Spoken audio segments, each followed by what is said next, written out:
Война. День 120. Ситуация на фронтах. Россияне продолжают грабить захваченные территории.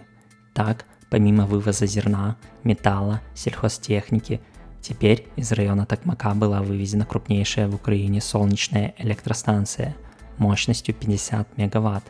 Альянс Свободы. Самоходные артиллерийские установки Panzerhaubitze 2000 пополнили арсенал артиллерии ЗСУ.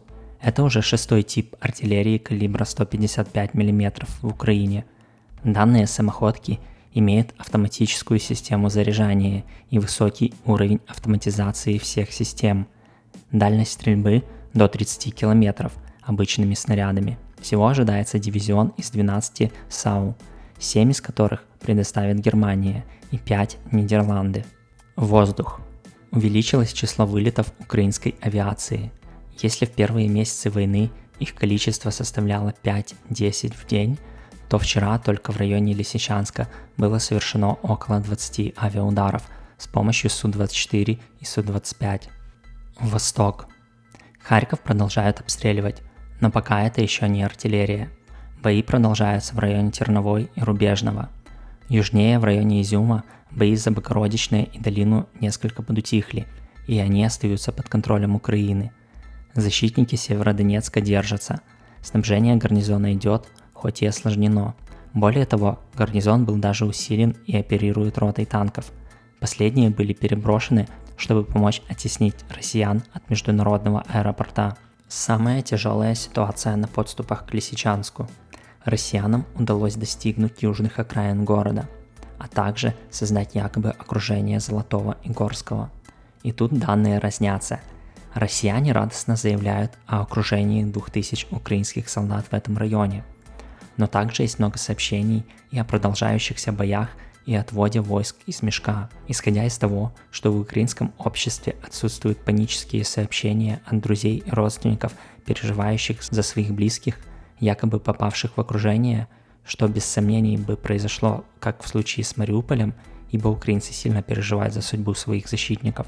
Можно с большей уверенностью предположить, что версия с окружением является ложной. Что точно известно, так это о захвате россиянами Рай-Александровки и Лоскутовки. Продолжаются атаки на Берестово с целью перерезать трассу Т-1302. Она в принципе уже не проездная. Артиллерийские дуэли в районе Авдеевки не утихают. В том числе продолжают поступать сообщения о взрывах в Донецке.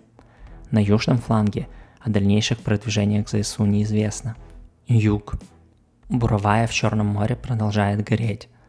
Также появились новые снимки острова Змеиный от Максар, которые подтверждают нанесенный удар по острову. Нанесенный ущерб оценить по ним сложно, но следы явно видны, в том числе разрушенный маяк впоследствии удара, что может свидетельствовать о его силе.